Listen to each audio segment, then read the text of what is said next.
இல்ல உண்மையிலேயே இந்த ஸ்டில்ல பார்த்து ரொம்ப பாக்குறதுக்கு ரொம்ப லட்சணமா இருக்கு இந்த ஸ்டில்லுன்னு சொன்னாங்க. அவ்வளவுதான் ஸ்டில்.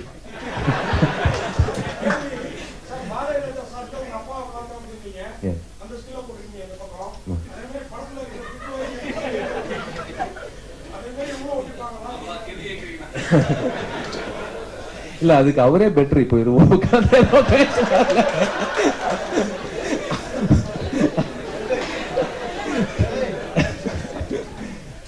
இல்ல அப்படியெல்லாம் ஒண்ணும் இல்ல சார். இது படத்துல தேவையான ஒரு காட்சி. அது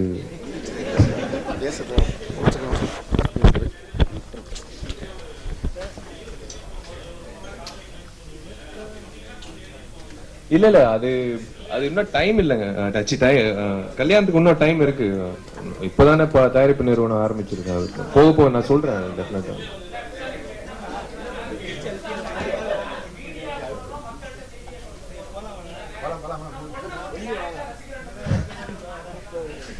சொல்லுங்க, அதுவும் பிரஸ் மீட்ல தான் சொன்னேன். அதுல ஒளிமறைவு எதுவுமே இல்ல. ஒவ்வொரு விஷயமும் அந்தந்த டைம்ல சொல்லணும் தான். It's a personal thing. கல்யாணம்ன்றது நாட் அ ஜோக். அது வந்து நானே இன்னும் not ready for that. So அது அது மனசார சொல்லணும். எனக்கு இது படத்தை பத்தி சொல்லும் போது அது வெளிப்படையா வருது. பட் கல்யாணம்ன்றது நான் இன்னும் முடிவு பண்ணல. எனக்கு இன்னும் அந்த அந்த மெச்சூரிட்டி வரல.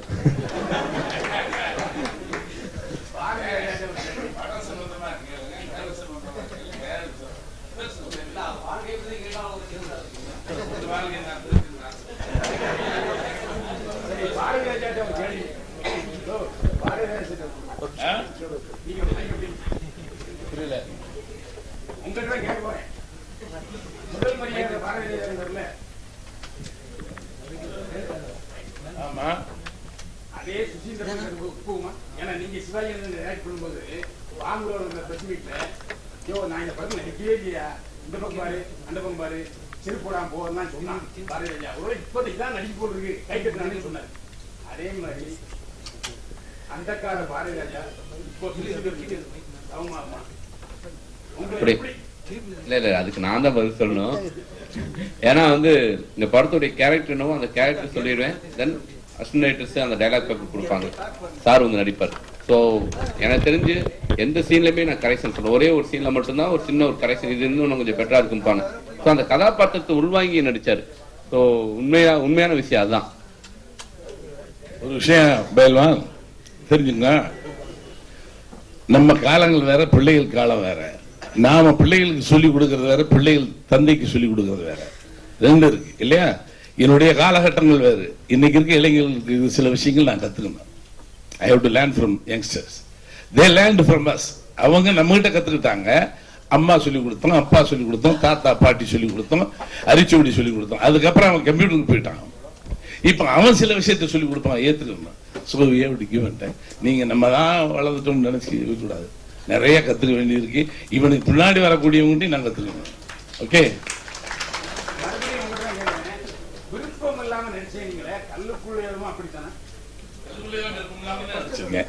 சொல்லியிருக்கேன் அப்பவே இன்டர்வியூல சொல்லியிருக்கேன். Because of Nivas I did that film. I am sorry, I hate it. எனக்கு பிடிக்கலன்னு சொன்னேன் அந்த படத்தை. இன்னைக்கு டெக்னிக்கலா திஸ் பெஸ்ட் ஃபிலிம். நான் நடிச்சது எனக்கு பிடிக்காது, மன்னிக்கணும். நான் நடிச்சு எனக்கு பிடிச்சது எதுவுமே இல்லை. இது கூட எனக்கு பிடிக்கல. எல்லாரும் சொன்ன பின்னாடி நான் போய் ஐயோ பாப்பமே என்ன எல்லாரும் பிரைஸ் பண்றாங்களே, வாட் இஸ் எல்லாம் பிரஸ் போன் பண்ணாங்க. அதுக்கப்புறம் தான் பார்த்தேன். இப்போ I am very frank, I am not satisfied with my performance. I will do, நான் பண்ணுவேன். எனக்கு இன்னும் வாங்கி நான் ஒரு படம் பண்ணுவேன். வாழ்க்கையில ஒன்னோ ரெண்டோ படம் பண்ணுவேன். I got that kind of characters. அப்ப பாரதிராஜா முழு பரிமாணம் தெரியும். இதுல சுசீந்திரனுக்கு கிடைச்ச சக்சஸ், சுசீந்திரன் சொன்னது செஞ்சிருக்கேன்.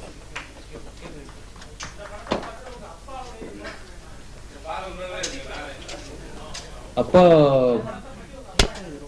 இல்ல, அப்பா வந்து நான் ஒரு வாரம் ரிலீஸ்க்கு முன்னாடி நான் இந்த விஷயம் அவருக்கு தான் இந்த படம் டெடிகேட் பண்ண அப்படியெல்லாம் நான் சொல்லலை அவருக்கு. பட் எதுவுமே இந்த அவனுக்கு அப்புறம் எந்த படத்தையும் வந்து பிளாங்கா எதுவுமே சொல்லாம கொண்டு போய் படத்தை காமிப்பேன். இந்த படம் பார்க்கும்போது எங்க அப்பா ஒரே ஒரு விஷயம் சொன்னாரு. என்ன ஒரு தயாரிப்பாளரா முதல்ல பாராட்டினார். ஏன்னா சொன்ன தேதிக்கு நீ கொண்டு வந்த இந்த காலகட்டத்துல நீ ஃபர்ஸ்ட் டைம், ஏன்னா விளம்பரம் பார்க்கும் போதே தீபாவளி வெளியீடுன்னு போட்டேன். அது பார்க்கும்போது எப்படி நீ தீபாவளி வெளியீடுன்னு போட முடியும்னு கேட்டாரு. இல்ல நான் கொண்டு வந்துடுவேன், ஏன்னா மே 16 தான் தொடங்கணும், தீபாவளி கொண்டு வரும்போது ஃபர்ஸ்ட் கை கொடுத்தாரு. ப்ரொடியூசர் ஹேட்ஸ் ஆஃப்னு சொன்னாரு. அதுவே எனக்கு பெருமை, ஏன்னா அவரும் ஒரு தயாரிப்பாளர். அதுக்கப்புறம் வந்து நடிச்சதுலே ரொம்ப இயல்பா நான் விஷாலை பார்க்கல அப்படின்னு சொன்னாரு.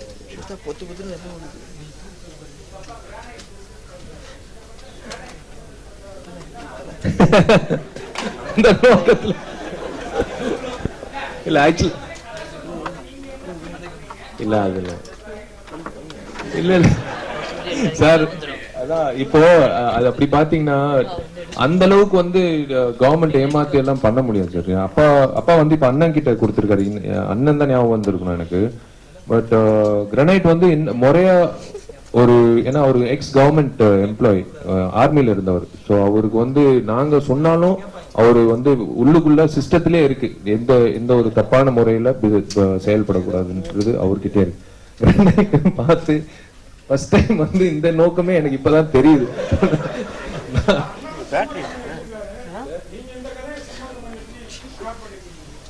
புரியல.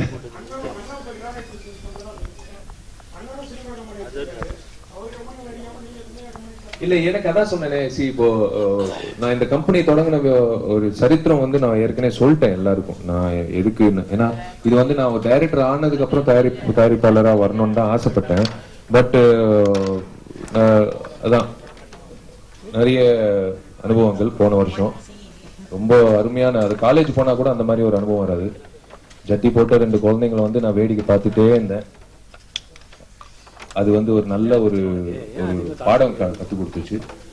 அந்த பாடம் வச்சுதான் நான் இந்த படத்தை வந்து, அதான் சொல்றேனே, எனக்குள்ள இருந்த ஆதங்கத்தை அத்தனையும் நான் இந்த படம் மூலியமா கொட்டி இந்த படத்தை கொண்டு வந்து சேர்த்துட்டேன்.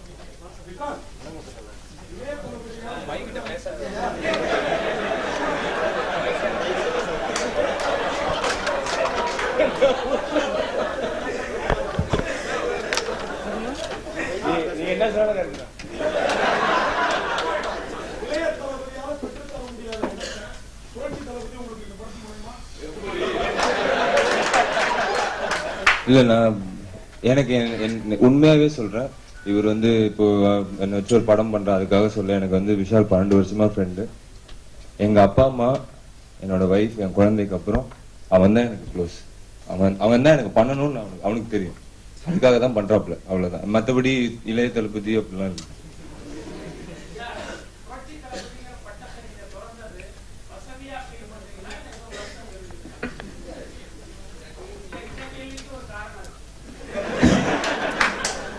என்னங்க ஃபர்ஸ்ட் ஹாஃப் செகண்ட் ஹாஃப் கேள்வியிலே வச்சிருக்கேன். இல்ல புரட்சி தளபதின்றது சார், ஒன்னே ஒன்று சொல்றேன். இன்னைக்கும் நான் காலேஜ் இது தியேட்டர் ரவுண்ட்ஸ் போகும்போது அத்தனை பேரும் வந்து நான் தியேட்டர்ல போயிட்டு எல்லாருக்கும் பேசும்போது அந்த புரட்சி தளபதி அப்படின்னு சொல்றாங்க. எனக்கு நான் தான் சொல்றேன், எனக்கு கொடுக்கும்போது ஐ எம் நாட் தட் இன்டெலிஜென்ட். இதை வச்சு நான் ஃபியூச்சர்ல வந்து அரசியலுக்கு நுழையலாம், இல்ல கட்சி ஆரம்பிக்கும் போது என்ன புரட்சி தளபதி விஷால் அந்த எனக்கு தெரியாது. ஐ எம் நாட் தட் இன்டெலிஜென்ட். கொடுத்தாங்க பிறந்த நாள் அன்னைக்கு அந்த பட்டம், அதுக்கப்புறம் வந்து வேணான்னு தோணுச்சு, நீக்கிட்டேன், அவ்வளவுதான்.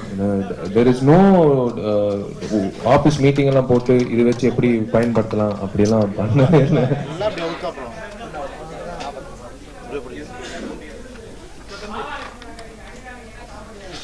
கரெக்டா இருக்கலாம் சார், அது உண்மைதான். ஏன்னா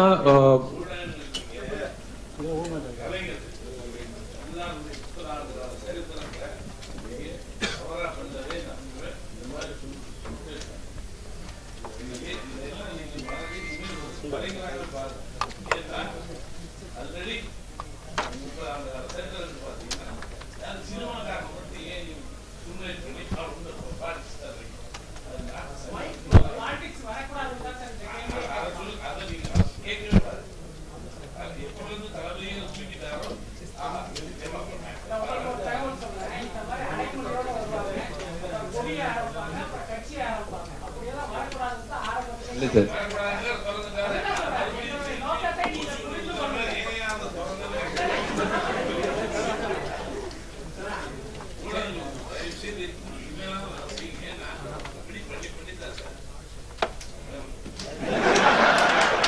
டைட்டில் வந்து ஒரு மதுரை பேக்ராப் கொஞ்சம் கேட்சியா இருக்கணும், வேற எதுவுமே உள்நோக்கம் கிடையாது. விஷால், அதாவது நீங்க சோதனையான நேரத்துல சோதனை கேப்டன் உங்ககிட்ட ஏதோ ஒரு அறிவுரை சொன்னாரு. இல்ல ஒண்ணு இல்ல, நான் எதிர்பார்க்கவே இல்லை அந்த தொலைபேசியில வந்து என்ன என்கிட்ட பேசினாரு. இது வந்து விஷால் நீ வந்து ரொம்ப காசு இழந்திருக்கன்னு கேள்விப்பட்டேன் அப்படின்னாரு. ஆமா சார், இந்த படம் ரிலீஸ்க்காக நான் முயற்சி பண்ணேன்.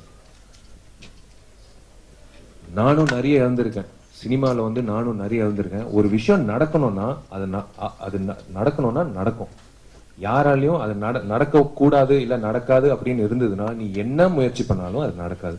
இதுதான் சொன்னார். நான் உனக்கு வந்து நான் கேள்விப்பட்டேன், நான் விசாரிச்சேன். ஆக்சுவலா எல்லாரும் என்ன நினைச்சாங்கன்னா ரொம்ப ஹெல்த் ப்ராப்ளம்னால தான் நான் ஹாஸ்பிட்டல் அட்மிட் ஆனேன். அதுக்கு காரணம் வந்து சுசீந்திரன் படம் வந்து நைட் ஷூட், சாயந்தரம் 6ல இருந்து காலையில் 6 மணி வரைக்கும் ஷூட்டிங்கு. மறுபடியும் 7:30 மணிக்கு கிண்டியில இருந்து வீட்டுக்கு போறதுக்கு ஒரு 45 நிமிஷம் போயிட்டு குளிச்சுட்டு 7:30 8 மணிக்கு நான் வந்து மறுபடியும் மதகஜராஜ வேலையில போயிடுவேன். ஸோ ஒரு 7-8 நாள் கண்டினியூஸா தூக்கமே இல்லாம இருந்ததுனால கடைசி அந்த 9வது நாள் நான் டீஹைட்ரேஷன் ஆயிடுச்சு. ஸோ அது விசாரிச்சு அவர் சொன்னார், இந்த மாதிரி இந்த ஒரு நடிகனா வந்து நீ முயற்சி எடுக்கிறது தப்பே இல்லை, பட் ஒரு விஷயம் நடக்கும்னா அது நடக்கும், அவ்வளவுதான், நீ பாத்துக்கோ, நான் எக்ஸ்பீரியன்ஸ்ல சொல்றேன் அப்படின்னு சொன்னார். ஸோ எனக்கு ரொம்ப இன்ஸ்பைரிங் இருந்தது. ஒரு ஒரு பெரிய மனுஷன் வந்து போன் பண்ணி அக்கறையா வந்து என்னை பத்தி விசாரிக்கிறான்னா அதுவே எனக்கு ரொம்ப பெருமையா இருந்தது. உண்மையிலேயே சொல்றேன், it lifted my spirits.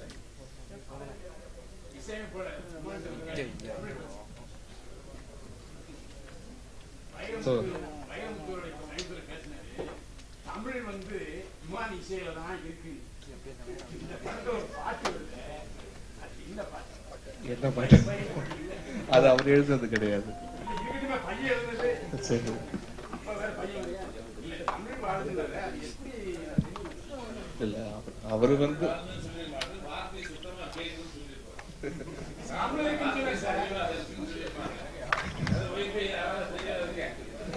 Sir